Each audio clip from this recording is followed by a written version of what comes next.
Riverside allows you to have multi-purpose studios in your account. So you may be recording a podcast, maybe have coaching calls, maybe live streaming, or any other kind of recording you may want to do. You can separate those into different studios and have different settings. So having multiple studios in your account is great, and you can configure each one for the purpose it was built. And then all of the recordings that you create in that studio will stay together in that studio. Let me show you how to create a studio in Riverside, how to configure it for recording and other purposes, and how to personalize it, my recommended settings, and more. Let's have a look. So I'm here in my Riverside dashboard, and on the left-hand sidebar, you can see the studio I'm in right now. It's the Media Makers Club studio. But if I click on this drop down, I can see lots of studios in here that I use. I have a streaming studio. I have a studio with a client that I record in. I have my podcast episode studio, my coaching call studio, and I have a live streaming studio. So every one of these studios has different settings according to the purpose that I'm using it. And I'm going to help you just set up a studio now and kind of walk through my settings, my preferences. Let's go. Let's click this plus sign in here and create a new studio. The first option is to record only audio. I don't really turn this on because I'm not running an audio only podcast or whatever. I want to see video. And if you turn this on, you will still see each other like in a Zoom call when you record, but Riverside is going to just record audio. So I would leave that off. This next option is the transcription language. As you know, Riverside is transcribing all of your files as soon as you're done recording or uploading files. It will transcribe them. And this is one of the important settings because this is the language that Riverside assumes you're going to be using in your recordings. So if you set this to the wrong language, it may not work, or it may fail, or it may try to transcribe it in the wrong language. I'm going to leave this on English because that's what I will do. And the schedule studio here, let's not worry about it because the studio scheduling function has recently been updated with ability to record and schedule multiple sessions in advance. And then this is in a different place. I'll show you where it is. So let's click create the studio. And the first screen is you're just going to go inside the studio. And of course, I haven't recorded anything yet, so it is empty. From here, I can schedule. Like I said, you can schedule a call. You can record directly, which will take you straight into the studio. You can start editing stuff or create text to speech. Now, I don't have any recording, so let's first customize the studio. I don't recommend you just hit record here because some of the settings are not the best, in my opinion. So what I'm going to do is I'm going to go to settings on the bottom left. And since I was in that studio, these are the studio settings. And of course, we have the name in here. And the next option that I usually turn on is to enable the lobby waiting room. This is like if you are inside the studio, maybe you're recording or getting ready to record, and the guest hasn't shown up yet. When they do show up, they will be shown a lobby. So they won't be let into the studio automatically. My option is to turn this on always because maybe you're talking with someone else or you're not ready to record whatever, and you just don't want the guest or someone else barging in. Plus, there's an option that, when you create a studio, it creates a link for that studio, a recording link that is always the same, which means someone who recorded with you in the past may use the same link to join or barge into one of your recording sessions unannounced. So that's why I recommend just leave this option on. The next option here is to customize. Now, customization is going to take you out of this screen and take you inside the studio. So I'm going to leave that for last. This is where you change colors and logos and things like branding, everything else. Let's finish setting this up. We've talked about the language now, so that's already done. Let's move to the recording tab. The recording tab in here is controlling what the files are going to be at the end of your recordings, right? So the quality, the size, the format, and other processing that may happen on the files after you record or during the recording, really. So the first option is, of course, video and audio or just audio. We've talked about this. I will leave it to video and audio. I want to capture everything. Even if I don't use the video, why wouldn't I capture that anyway? And then for the audio settings, we have this option here to reduce noise. Now, if this is a nuisance for you when you record, maybe a guest is joining and they have an AC on or some noisy environment, you can maybe turn this on. But I don't like that this actually processes the file and the recording file is going to respect that option. My option is don't turn on this option and you use noise reduction after, in editing. And Riverside has a nice new magic audio filter, which uses AI and stuff like that to reduce noise and to clean up the sound and give you a sort of like studio sound or something similar like that. So my recommendation is don't turn that on. You'll take care of the noise later. I like my recordings to be as raw as I can. I want to deal with the editing later. Now, the sample rate is, if you're doing just audio, 44 kilohertz is enough, 44,000, but also you can do 48 if you're doing video and audio. Just leave it on 48. It gives you higher quality, I suppose. And then it's important to switch the resolution. Now, this is important because by default, all of the separate tracks are going to record as 720p, which is not full HD. It's like the HD just below that. So you do not get the highest quality and resolution. This is quite similar to what Zoom gives you, which is not so great. So I usually turn this on to advanced, and this gives you recording in 1080p or 4K. Now, if your camera doesn't support that, you're not going to benefit much from this. But I assume that everybody has an HD camera nowadays. And if you're recording on your phone, that definitely has 4K or HD. So you should be fine with that. And even you can turn the option here to go up to 4K HD on the phones or cameras that support this. And if you're recording through the Mac OS app, that is also going to be better quality. Or if you're joining the meetings using your phone, that's going to give you the best quality as well. So highly suggested you turn this on. However, this is going to impact your upload times. Because Riverside uploads during the recording, it will take longer, right? So it's not going to use more bandwidth in the moment, I suppose, but it's going to take longer. And as you know, every studio in Riverside records separate files for every person. So that means you and your guests will have to hang around for a while after recording is done to make sure all the files are uploaded, even after you've stopped recording. So this is what is the great thing about remote recording with Riverside, is that even though your connection isn't amazing and maybe it's a little blurry or pixelated while you are talking, the actual final files are very high resolution to the maximum of what your device supports. So highly recommend you turn this on, even if it means you have to hang around for a while after you're done recording. The next one is the frames per second. This is the FPS number 24 by default. So at the moment, I can't seem to be able to change this anymore. I don't know why this is the fact. Maybe Riverside are working on some changes to this, but it used to be 25 as well, or 2997. But at the moment, it seemed to be stuck on 24. So there you go. The next option is to recording start, which means, do you want a countdown timer?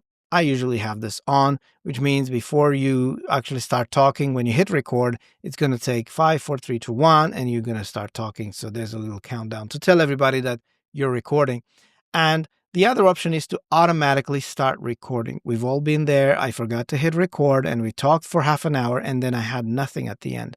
So this may be a cure or a help for that, to just turn this on, which means as soon as your first guest joins, the recording starts. And finally, this is a beta new feature here to pause the uploads. What does that mean? Well, if you or your guests have slow internet and you are finding it difficult to even talk because the internet is so bad, and Riverside is also uploading things in the background as you record, then this option is here to help with that. You can turn the option on and then you can pause the uploads while you are recording. This again has an implication for you when you're done recording, because maybe even when you're recording, it's going to be better. Now the bandwidth is free for you to have your call and talk to each other, but you do need to then wait until the uploads are done once you stop recording, right? So you hit the stop button, You don't just leave, because you have to wait for the uploads to finish. Now, of course, Riverside has a nice feature that I like, in which case, if the guest is leaving or going too late, or the browser crashes or something, or the connection goes down, whatever happens, and you finish recording but the files haven't made it to the servers, or completely, then you can tell the guest or send them just an upload link, and they go to this link and the upload just resumes. So that has saved me a couple of times where the uploads were not finished. And I did a recording with like 5 people, some on mobile, some on desktop laptops, someone in a cafe. We did a test with multiple people, and someone left early. Their connection dropped. They were walking around the town. We had them join that upload link later that night, and the upload finished, and I have not lost anything. So that's a great feature. But if you pause the uploads, know that nothing's going to upload during your call. You have to then wait at the end. Okay, so that's one thing you need to know. I'm not turning this on usually because my connection is quite good, and usually my guests too. So, I didn't need it. Finally, there's one more tab in here to do with live streaming. Now, if your studio is used for live streaming, you do need an add-on for this on your plan. So if you want to stream live from your studio as well as record, you can go to the live stream and add your sources in here. And you can stream to all these sources in here: YouTube, Facebook, LinkedIn, Twitter, Twitch, TikTok, and stuff, and even custom RTMP.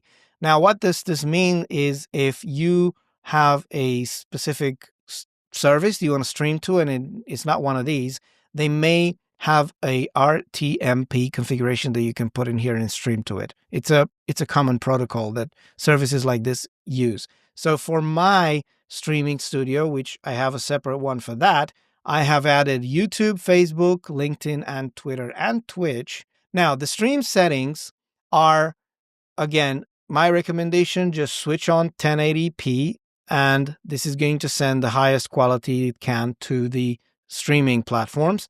And then also hide the watermark. This is not going to show the Riverside logo on your streams. And live stream chat. Now, the enable live stream chat option only works for certain platforms. There's a help page that you can go to see which ones, because not all of them support live stream chat, which means when you stream from Riverside, you get a chat window in your studio.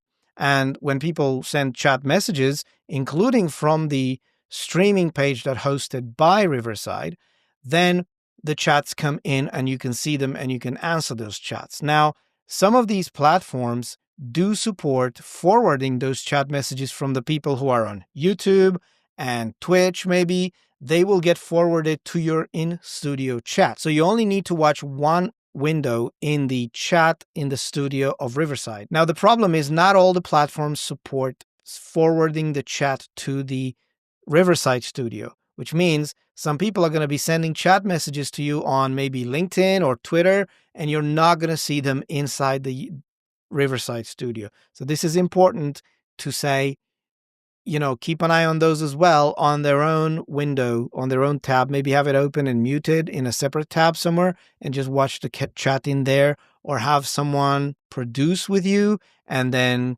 pick those up and put them in your main chat. I guess, I don't know, just something that you need to make sure that you're answering everybody's chat messages, right?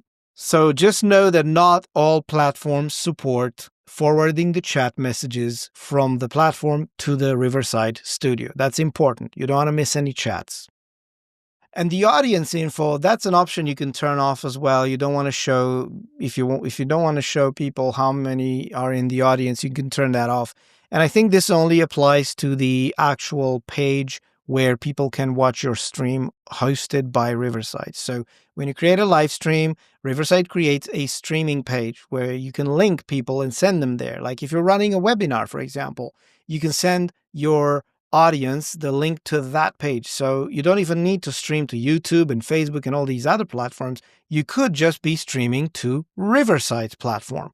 And if you give people the link on your webinar, they join there, they watch it, they can send the chat messages, you can see those, and you can even invite people on the stage to talk and show up, right, on video. So this is something that you can turn off in here if you don't want to show that.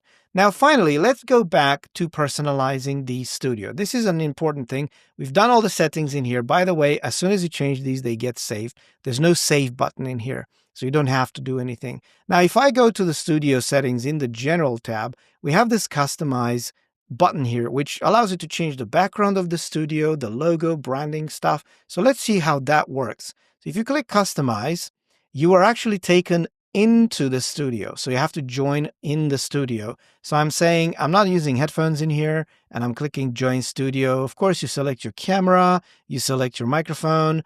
And if you are, I'm hearing my sound on my monitor right there, so you can choose your output. But I'm not going to actually record in here. I'm just going to click join studio. And in here, I am ready to record. Now, I'm not going to record. I will just take off this invitation link. What I want to do is customize this studio. So look at this. The tab with the brand has opened automatically. So in here, I can change the logo. So I'm just going to click on this plus sign and add the logo for the studio. Let's go there. And I already have my Media Makers Club logo. Actually, I want a different logo this time. So I'm going to click upload. So here I'm going to select that logo and click open.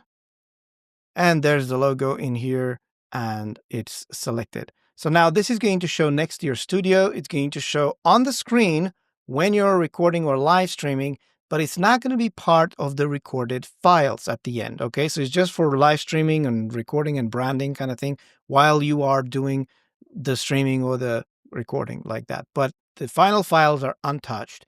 Now there's another option here to change the placement of that logo. You can have it in the corner, whatever. Finally, you can change the style of the names and things that show up on the screen, like lower thirds, for example. And these names and titles and things like that, that's what they show up when you put like a lower thirds or someone's name at the bottom or some link you want to show or messages during the live stream. But again, those things are not part of your final recording. So there we go. That's personalizing that thing in there. So if I go into the text area, I can say, you know what? Now all of these texts actually show up with those colors that I've chosen. So you can go in here and create a new text that you want to show up. Let's say the website address, for example, and we can say save and show. And this is going to save and show that to your audience during the live show. And then it disappears automatically after a few seconds. And you can turn that off as well.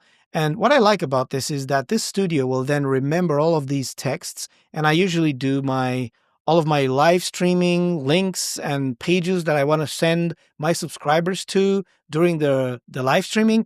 And I come in here and it remembers all of them across every week. I come in here and they're all there.